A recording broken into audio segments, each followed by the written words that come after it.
Les débuts de la guerre de Cent Ans. Les origines de la guerre. En 1328, le roi de France Charles IV meurt sans héritier direct. Sa sœur Isabelle, mariée au roi d'Angleterre Édouard II, a un fils qui peut prétendre à la couronne de France, mais les grands seigneurs français lui préfèrent Philippe de Valois, né du royaume, et plus proche cousin du roi. Dans cette période où les rois cherchent à affirmer leur autorité, le roi d'Angleterre, Édouard III, supporte de plus en plus mal d'être le vassal du roi de France pour son fief de Guyenne. Les tensions sont fréquentes. En 1337, Édouard III rompt son hommage à Philippe VI et revendique la couronne de France. Commence alors une guerre qui va durer plus de 100 ans. Le royaume de France dévasté. Le début du conflit est marqué par les défaites françaises à Crécy, Calais et surtout à Poitiers en 1356, où le roi Jean II le Bon est fait prisonnier avec une grande partie de la noblesse française. Si la France est plus riche et plus peuplée que l'Angleterre, l'armée anglaise est mieux organisée et comprend des archers nombreux et entraînés. Les défaites françaises et la captivité du roi ont affaibli le pouvoir royal. Le territoire est ravagé par les hommes d'armes, les paysans qu'on appelle les Jacques se révoltent. À Paris, Étienne Marcel, prévôt des marchands, prend la tête du soulèvement en 1358 et conteste le pouvoir du dauphin. En 1360, la paix signée à Brétigny cède au roi d'Angleterre un tiers du royaume. La restauration du royaume. Le dauphin, devenu roi sous le nom de Charles V, réorganise l'armée et développe un nouvel impôt pour financer la guerre, la gabelle. Il crée une armée de professionnels, constituée de nombreux piétons, conduite par le connétable du Guesclin. Elle harcèle les Anglais et assiège les places ennemies.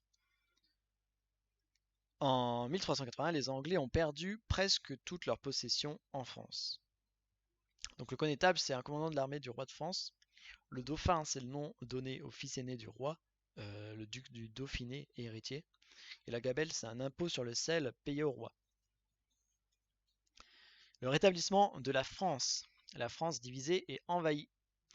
Le rétablissement de la fin du XIVe siècle est de courte durée. Charles VI n'a que 12 ans quand il succède à son père en 1380, et il est rapidement atteint de folie. Les grands seigneurs se divisent alors en deux camps, les Armagnacs, proches du frère du roi, et les Bourguignons, liés à son oncle, le duc de Bourgogne. Ils se disputent le pouvoir. En 1407, le frère du roi est assassiné à Paris par les Bourguignons. C'est l'origine d'une guerre civile dont profitent les Anglais. En 1415, le roi d'Angleterre débarque en France et écrase l'armée française à Azincourt.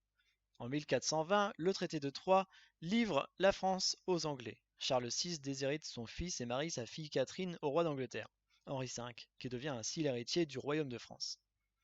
Henri V et Charles VI meurent en 1422. Le fils d'Henri V, le jeune Henri VI, est reconnu roi de France dans la moitié nord du pays, soutenu par les Bourguignons. Le dauphin, Charles, n'est reconnu pour roi que dans le sud du royaume, ses adversaires l'appelant par moquerie le roi de Bourges.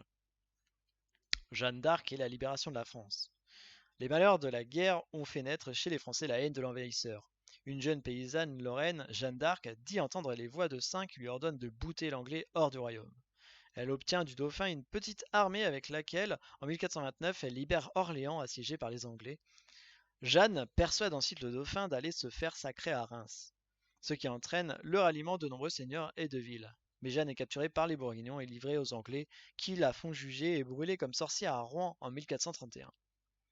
Après s'être réconcilié avec le duc de Bourgogne en 1435, au traité d'Arras, Charles VII réorganise l'armée, crée des troupes permanentes, développe l'artillerie et remporte victoire sur victoire contre les Anglais qui, en 1453, ne possèdent plus en France que Calais.